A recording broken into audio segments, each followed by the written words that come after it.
Ayan, Eva. Diyan kayo magaling. Tanghali na, alas 12 na, wala kayong balak magsilinis.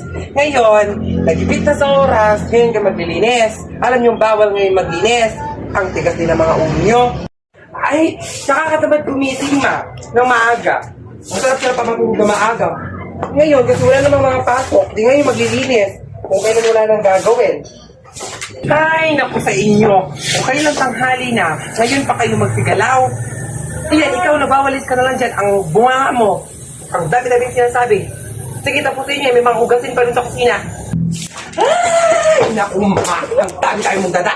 Pwede naman kasi linisin ito lahat ngayon. Iwan siya ngayon. Ayan po yung labahan. Ang dami-daming labahan. Ang dami-daming sinasabi. Hindi na nga kayo tumutulong. Ay, naku sa'yo, Eva. Sumasagot-sagot ka pa talaga. Ikaw na nga yung mali. Ikaw pa yung sasagot-sagot. May tak. Ikaw, tingin sa ulo. Ang tingin sa ulo. Tama na ba? Ayun. Kasi, ang titigas ka mga ulo nyo. Ngayon, matuto ka na. O, tapusin yan lahat.